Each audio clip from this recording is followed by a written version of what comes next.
जय हिंद। आज हम देखेंगे जीडीपी के बारे में। तो डेली हम न्यूज़पेपर में न्यूज़ में सुनते रहते हैं कि जीडीपी, भारत की जीडीपी बढ़ रही है, घट रही है।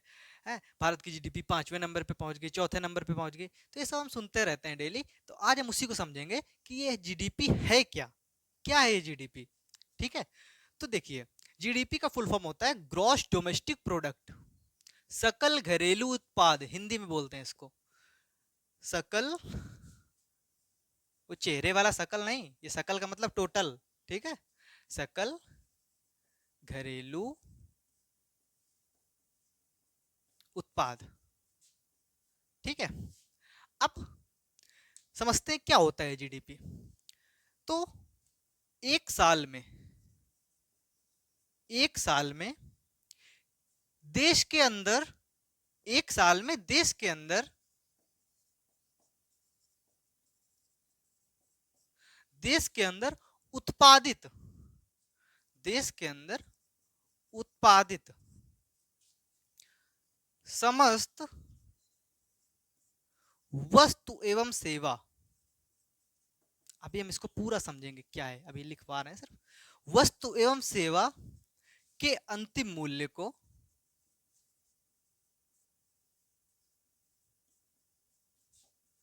जीडीपी कहते हैं। अब समझते हैं ये क्या है। देखिए, एक साल में, और ये साल कौन वाला, वित्तीय वर्ष, भारत का वित्तीय वर्ष जो होता है वो 1 अप्रैल से लेकर 31 मार्च तक होता है। तो एक साल में देश के अंदर, पूरे देश में अपने जो भी उत्पादन होता है, फिर वो उत्पादन चाहे भारतीय कंपनी द्वारा हो या किसी भी विदेशी कंपनी द्वारा हो, लेकिन अपने देश में होना चाहिए। और जितनी भी कंपनियां हैं, चाहे वो किसी भी देश की हो, उनके द्वारा हुआ जो उत्पादन, जो टोटल उत्पादन है, उत्पादन जो भी होगा, उत्पादन किसका होगा। देखिए, कोई भी कंपनी हो, कोई भी फैक्ट्री हो, कोई भी चीज हो, या तो उसमें वस्तु बनेगी या तो सेवा बनेगी। देखिए, अब ये क्या होता है वस्तु एवं सेवा, इसी को बोलते हैं गुड्स एंड सर्विस। तो इकोनॉमी के अनुसार जो भी जितनी भी चीजें हैं ना, वो सब दो कैटेगरी में बांटी गई हैं। या तो वो गुड्स हैं और या तो वो सर्विस हैं। इकोनॉमी अर्थशास्त्र के अनुसार जो भी चीजें हैं, या तो वो गुड्स हैं या तो सर्विस हैं। गुड्स वे चीजें होती हैं जिनको हम छू सकते हैं, हाथ से टच कर सकते हैं। वे सब चीजें समझने के लिए है कि जिनको हम हाथ से टच कर लें वे सब चीजें गुड्स, और जिनको हम फील कर सकें, महसूस कर सकें, ठीक है, वो सब है सर्विस। जैसे समझते हैं, जैसे हम डॉक्टर के पास जाते हैं, तो डॉक्टर हमको दवाइयां देता है और इंजेक्शन लगाता है। तो इंजेक्शन लगाएगा, दवाइयां देगा, इनके बदले में हमसे वो पैसे लेगा। तो हम जब उसको दवाइयों के बदले में और इंजेक्शन के जो बदले में जो पैसे देंगे, ठीक है, तो दवाइयां और इंजेक्शन ये सब हो गया गुड्स, क्योंकि इनको वहां से छू सकते हैं। लेकिन उसके बाद जब डॉक्टर अपनी फीस लेगा, कहता है मेरी भी फीस तो लाओ, तो डॉक्टर ने कुछ तुमको दिया नहीं, जो दिया उसका तूने पैसा दे दिया, लेकिन डॉक्टर की कुछ एक्स्ट्रा फीस होगी ना अपनी खुद की। तो वो फीस क्या है, वो है सर्विस, क्योंकि उसने तुम्हारी सेवा की। ठीक है। क्योंकि वो हम उस भाई, उसकी सलाह थी, उसके उसने दवाइयां लिखी, उसने तुम्हारा चेकअप किया, उसने समझा। ठीक है, तो ये सब सर्विस के अंतर्गत जाता है। जैसे पढ़ाना हुआ, जैसे आपको मान लो हमने आपको पढ़ाया, जो हमने आपको पढ़ाया तो आपने हमने उसके बदले आपने हमको फीस दी, तो हमने जो आपको पढ़ाया वो सब क्या है, वो है सर्विस। लेकिन अगर हमने आपको किताबें बांटी, किताबों का पैसा लिया, वो क्या है, वो है गुड्स, क्योंकि किताबों को हम छू सकते हैं। ठीक है। इसी तरह जैसे मान लो हम लोग क्या करते हैं, सिम खरीद के लाते हैं, सिम कार्ड खरीद के लाते हैं। जब हम लोग सिम कार्ड खरीदते हैं ना, तो वो होता है गुड्स, वो आता है गुड्स के अंतर्गत। लेकिन आप जब हर महीने उसमें रिचार्ज करवाते हैं, वो क्या है, वो है सेवा। तो किसी भी कंपनी द्वारा, चाहे वो भारत की हो या विदेश की हो, किसी भी देश की हो, उसके द्वारा उत्पादन जो भी होगा, समस्त टोटल किसका, वस्तु एवं सेवा का, वस्तु भी उत्पादन कर सकती है, सेवा भी उत्पादन कर सकती है। ठीक है। कि अंतिम मूल्य को, अब ये समझने वाली बात है, ये अंतिम मूल्य क्या होता है।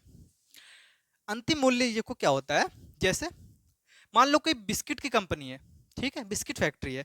वो सबसे पहले, पहले तो गेहूं वो खरीदेगी, गेहूं के बाद में आटा बनाएगी, और आटे के बाद में बिस्किट बनेगा।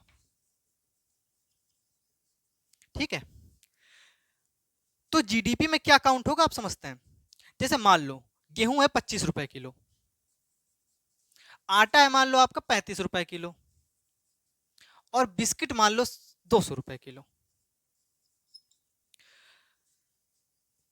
तो जो वो बिस्किट कंपनी है, आप समझिए पहले, तो वो बिस्किट बना रही है तो उसके लिए उसको गेहूं की जरूरत पड़ेगी, फिर आटा बनाएगी, फिर बिस्किट बनाएगी। अब जो आटा है ना, इसमें ये गेहूं का मूल्य ऑलरेडी शामिल हो चुका है। आटा कहीं बाहर से तो आएगा नहीं, आटा आएगा गेहूं से, गेहूं को पीसा जाएगा, पीसने में जो लेबर चार्ज आएगा, जो जो भी मशीनें लगेंगी, उसके चार्ज के हिसाब से 10 रुपए जोड़ दिया गया, 35 हो गए। समझ रहे हैं कि गेहूं से ही आटा बना, तो ये जो आटा है ना, इसमें गेहूं की कॉस्ट ऑलरेडी शामिल है। फिर ये जो आटा है, इससे बना बिस्किट, तो बिस्किट जब बना तो इसमें आटे की कॉस्ट जो है ये ऑलरेडी शामिल है, तो आटे में गेहूं की कॉस्ट थी। तो कुल मिला के जो बिस्किट है ये अंतिम प्राइस, लास्ट प्राइस, ठीक है, ये अंतिम मूल्य है। तो बिस्किट जो अंतिम मूल्य बनाई है, 200 रुपए जो किलो में बिक रहा है, इसी में आटे का जो कीमत थी ये शामिल है, और गेहूं की भी कीमत शामिल है। तो अब बताइए, कोई भी कंपनी है जो बिस्किट बनाती है, उसको अपने जीडीपी में ये सब दिखाना है। जीडीपी एक आंकड़ा होता है बेसिकली, और कुछ नहीं है, डाटा है एक, ठीक है। किसका डाटा है? प्रोडक्शन का, उत्पादन का। तो अब वो जो कंपनी है उसने गेहूं से आटा बनाया, आटे से बिस्किट बनाया, अब बिस्किट में इस सब का रेट शामिल हो गया। तो बताइए, बार बार उसको गेहूं के रेट अलग लिखने पड़ेंगे क्या? बार बार उसको आटे का रेट लिखना पड़ेगा? नहीं, उसको सिर्फ अपने बिस्किट का रेट बताना पड़ेगा, काम खत्म। इसी को कहते हैं अंतिम मूल्य। जैसे कोई कंपनी कार बनाती है, सपोज बीएमडब्ल्यू कंपनी है, भारत की नहीं है लेकिन कार बनाती है। अब वो कार बनाती है तो यार, वो जब कार बनाएगी तो उसमें बहुत सारी चीजें लगाएगी, टायर कहीं और से लाएगी, गियर बॉक्स कहीं और से लाएगी, पेंट कहीं और से कराएगी, ठीक है, सारी चीजें कहीं इलेक्ट्रिक का जो जो भी काम होगा, बैटरी वगैरह वो अलग से लाएगी, जो भी कराएगी। तो क्या उसमें हर चीज का रेट जोड़ेगी? ना, वो आपको सीधे बताएगी, ये तो बताएगी नहीं। 1 लाख का पेंट कराया, 2 लाख की बैटरी लाए, इतने का गियर बॉक्स लाए, इतने गियर बॉक्स लाए, ये सब थोड़ी बताएगी। वो आपको बताएगी लास्ट सीधा, ये देखो, ये जो कार हमने बनाई इसकी कीमत 2 करोड़ रुपए सीधे बताएगी। तो वो क्या हुआ? लास्ट, अंतिम मूल्य, ठीक है। तो अंतिम मूल्य के बारे में आप समझ गए, लास्ट, क्योंकि उसी में सब इंक्लूड है। वो ना समझिए कि गेहूं यहाँ पे शामिल है, आटा यहाँ पे शामिल है, क्योंकि देखो आटे में गेहूं शामिल था और आटा शामिल हो गया बिस्किट में, काम खत्म, सब कुछ हो गया। अब बिस्किट क्या महंगा है? क्योंकि यहाँ पे चीनी वगैरह मिलाई गई होगी, ये लास्ट प्रोडक्ट है, ठीक है। अब समझो, तो इसी को जीडीपी कहते हैं। फिर इसमें एक बात और है, जीडीपी में इसमें एक दो चीजें और हैं कि देश के अंदर कोई भी कंपनी हो, देश के अंदर होना चाहिए। सपोज ये जैसे भारत है, मान लेते हैं भारत है, इसमें बहुत सारी कंपनियां हैं, भारत की भी हैं, बाहरी भी हैं। जैसे बहुत सारी कंपनियां ले लेते हैं, जैसे गाड़ियां बनाने की है तो उसमें भारत की कंपनियां महिंद्रा है, टाटा है, ठीक है, और बाहरी कंपनियां हुंडई है, ये टोयोटा है, बीएमडब्ल्यू है, ऑडी है, तो ये सब कंपनियां बाहरी हैं। तो जब जीडीपी की बात करेंगे तो उसमें क्या है? देश के अंदर समस्त वस्तुएं, फिर वो कंपनियां चाहे भारत की हो, उनके द्वारा उत्पादन हो रहा हो, और चाहे वो विदेश की हो, किसी भी देश की हो, उनके द्वारा उत्पादन हो रहा हो, उन सबको रखा जाएगा। और वो क्या उत्पादन करेगा? कोई भी चीज हो, कोई भी फैक्ट्री लगाएंगे, या तो गुड्स बनाएंगे तो सर्विस बनाएंगे। सपोज आपने कोचिंग खोल ली, वहां पे आप पढ़ा रहे हैं, तो वो क्या, वो आप सर्विस दे रहे हैं। डॉक्टर क्या करता है? सर्विस देता है। लेकिन मेडिकल स्टोर में आप दवाइयां लेने जाते हैं, वो क्या है? वो आपको गुड्स देते हैं, ठीक है।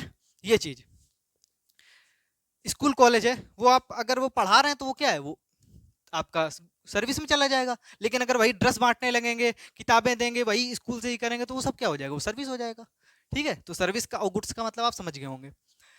तो मान लो ये भारत है, ठीक है, देश के अंदर क्योंकि बात की जा रही है इसमें, तो इसमें एक कंपनी है टाटा, एक कंपनी है बीएमडब्ल्यू, और एक कंपनी मान लेते हैं जियो, ठीक है।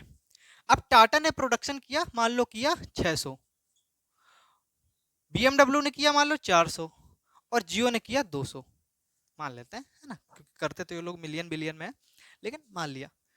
अब ये उत्पादन हुआ। अब एक व्यक्ति है राजू, ये क्या करता है? ये भारत में नहीं रहता है, भारत के बाहर रहता है, अमेरिका में।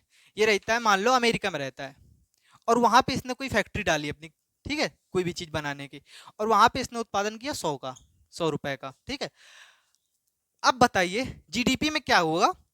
जीडीपी कहता है कि एक साल में, वित्तीय वर्ष जो भी है भारत का, देश के अंदर, तो देश मान लो ये इंडिया था आपका, ठीक है, देश के अंदर उत्पादित समस्त वस्तुएं, वे चाहे भारत, मतलब वो कंपनी चाहे भारत की हो, अपने देश की हो, या किसी भी देश की हो, समस्त वस्तुओं का जो उत्पादन का अंतिम मूल्य है, ये सब अंतिम मूल्य बताएंगे अपना, ठीक है। अंतिम मूल्य को ही जीडीपी बोलते हैं। तो बताइए, जब जीडीपी, अब इसमें जीडीपी निकालेंगे जब, तो इसमें किसको किसको रखेंगे? देखो टाटा रखेंगे क्योंकि भारत की कंपनी है, उससे हमें नहीं मतलब। भारत में उत्पादन हो रहा है कि नहीं हो रहा है? हो रहा है। तो बस 600 इसका आ गया।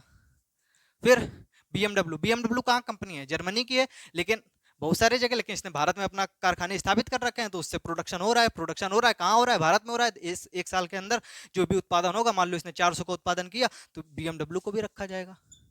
ऐसा नहीं कि जर्मनी की कंपनी है तो भारत में नहीं गिना जाएगा, जीडीपी में गिना जाएगा, क्योंकि जीडीपी का मतलब है ये घरेलू, डोमेस्टिक। समझ गए? पूरे देश में कितना उत्पादन हो रहा है ये पूछ रहा है। ये नहीं कहता कि वो कि अपने देश के लोगों द्वारा कितना किया जा रहा है। ठीक है, देश में। तो 600 टाटा ने किया, बीएमडब्ल्यू मान लो 400 किया, जियो ने भारत में किया 200। लेकिन कहीं राजू जो 100 रुपए कमा रहा है, ये 100 रुपए का उत्पादन कर रहा है अमेरिका में, क्या ये जोड़ा जाएगा इसमें? तो ये नहीं जोड़ा जाएगा। क्यों? क्योंकि इसमें लिखा है देश के अंदर, लिमिट है, बाउंड्री फिक्स है। देश के अंदर जो भी उत्पादन होएगा किसी भी कंपनी द्वारा, चाहे वो भारत की हो या किसी भी देश की हो, मतलब कोई भी कंपनी हो, और वो देखो कोई भी कंपनी हो, कोई फैक्ट्री हो, वो या तो गुड्स बनाएगी या तो सर्विस बनाएगी, बस। तो जो भी अंतिम मूल्य, आप समझ ही गए, तो अंतिम मूल्य को ही क्या कहते हैं? जीडीपी। तो बताइए इनकी जीडीपी कितनी निकले?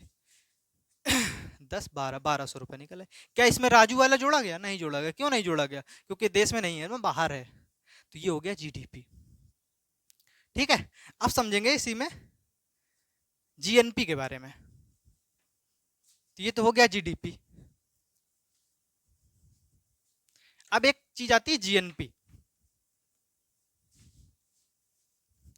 जीएनपी क्या होता है? Gross national product.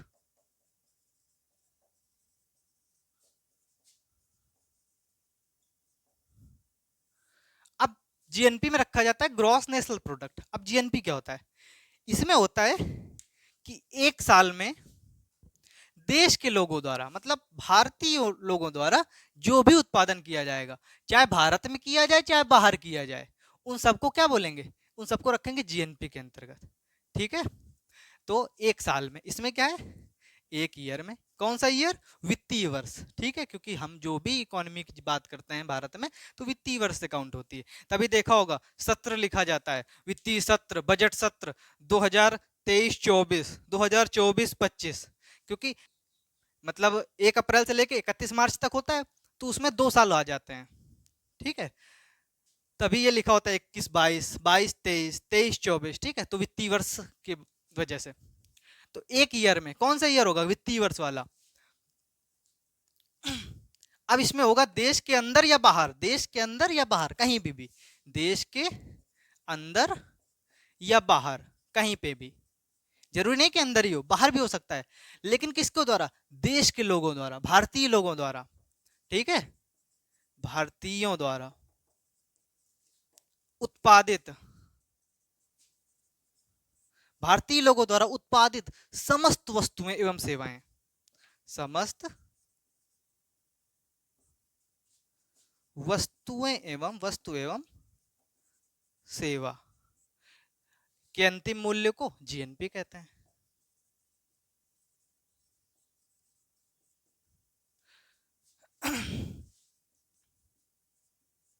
चलो अब इसको समझते हैं। तो जीएनपी में क्या है? अब आप इसमें समझ गए होंगे, इसमें कहा गया देश के अंदर या बाहर, भारतीय द्वारा। अब इसमें नहीं है कोई विदेशी कंपनी शामिल हो जाएगी, इसमें भारतीय कंपनियां होंगी, भारतीय लोग होंगे, जो भी देश में पैसा कमा रहे हैं, जो भी जिसका भी उत्पादन कर रहे हैं, चाहे वो गुड्स हो या सर्विस हो, उन सबको किसमें शामिल किया जाएगा? जीएनपी में। क्योंकि नेशनल है, राष्ट्रीय बताता है, सकल राष्ट्रीय प्रोडक्ट, उत्पादन। ठीक है, सकल राष्ट्रीय उत्पादन, ये नेशनल बताता है। वो बताता था घर में, हमारे घर में टोटल कितना उत्पादन हो रहा है, वो चाहे हम कर रहे हो या हम कोई बाहर की कंपनी कर रही हो, जैसे बीएमडब्ल्यू कर रही थी। ठीक है, इसमें क्या बताया जाएगा? जो भी कंपनी है वो भारत की होनी चाहिए, और वो भारत में है, भारत में हो चाहे भारत के बाहर हो, कहीं पे भी हो। ठीक है, होनी भारत की चाहिए, तब आप समझेंगे। चलो, जैसे मान लो ये है भारत। ठीक है, अब टाटा ने मान लो कितना किया? 600। टाटा ने प्रोडक्शन किया 600 का। फिर इसके बाद में आया बीएमडब्ल्यू था, बीएमडब्ल्यू ने किया 400 का।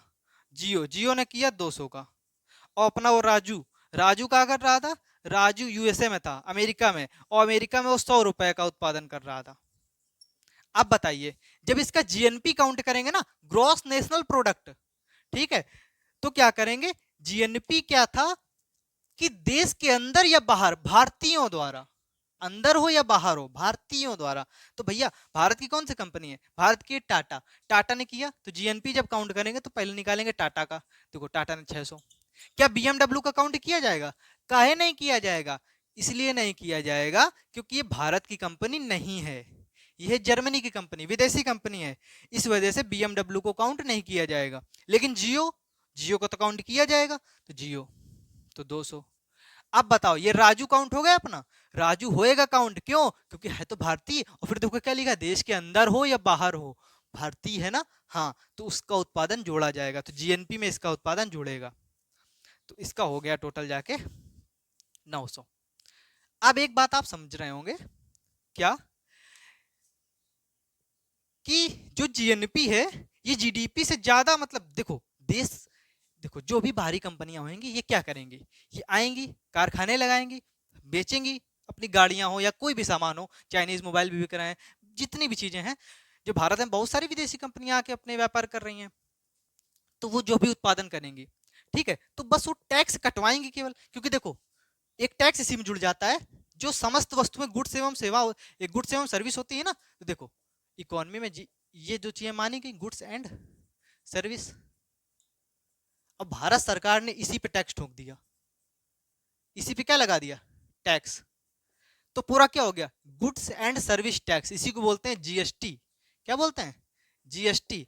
अब बताइए, भारत में मतलब है कि कोई भी वस्तु अगर उसका भारत में उत्पादन हो रहा है, ठीक है, और वो गुड्स है, सेवा है, कोई भी चीज है, ठीक है, गुड्स है या सर्विस है, उस पर जो भी टैक्स लग रहा है वो सब क्या हो गया, जीएसटी। तो जीएसटी में जो भी चीजें उत्पादित होती हैं, चाहे वो वस्तुएं हो या सेवाएं हो, कोई भी चीज हो, उन सब पे जो टैक्स लगता है उसको जीएसटी बोलते हैं। तो जो भी विदेशी कंपनी होगी वो क्या करेगी, वो भारत में आएगी, व्यापार करेगी, अपना जितना प्रॉफिट होगा सब अपने देश में ले जाएगी, भारत में क्या देगी, यही जीएसटी देगी, क्यों, क्योंकि इसी पे तो टैक्स लगा है ना, गुड्स एवं सर्विस टैक्स, तो वो बस टैक्स देगी। फिर क्या होएगा, लेकिन जब ये जो ग्रॉस नेशनल प्रोडक्ट होता है जीएनपी, ये क्या होता है, इसमें होता है कि जैसे इसमें तो भारतीय लोगों की आय शामिल है, तो इन लोगों का जो प्रॉफिट होगा वो कहाँ आएगा, भारत में ही आएगा, और जो विदेशी कंपनियां थी वो अपना प्रॉफिट अपने देश में ले जाएंगी, जैसे चाइनीज कंपनी जितनी मोबाइल की हो, ये सब अपना जो भी प्रॉफिट होगा कहाँ ले जाएंगे, अपने देश में, और जितने भारत की कंपनियां ये सब कहाँ, टाटा का मान लो जो भी प्रॉफिट होगा सब अपने देश में रहेगा, जियो का जो भी प्रॉफिट होगा अपने देश में रहेगा, राजू जो भी अमेरिका में कमाया था उसने वो सब अपने देश में लाएगा। लेकिन अगर बीएमडब्ल्यू ने जो भी कमाया था ये सब कहाँ जाएगा, ये सब जर्मनी में जाएगा। तो इस हिसाब से जीएनपी ज्यादा जरूरत होती है जीडीपी की तुलना में, लेकिन जीडीपी भी जरूरी है, देखो जरूरी दोनों है, जीडीपी हो चाहे जीएनपी हो, क्यों, क्योंकि देखो किसी देश में अगर उत्पादन ज्यादा होगा तो टैक्स ज्यादा आएगा, और फिर उत्पादन ज्यादा होगा तो वहां पे रोजगार ज्यादा मिलेगा, जब रोजगार ज्यादा मिलेगा तो उस देश में बाहरी कंपनियां और ज्यादा आएंगी। इस हिसाब से जीएनपी और जीडीपी दोनों ही जरूरी हैं भारत के लिए या किसी भी देश के लिए।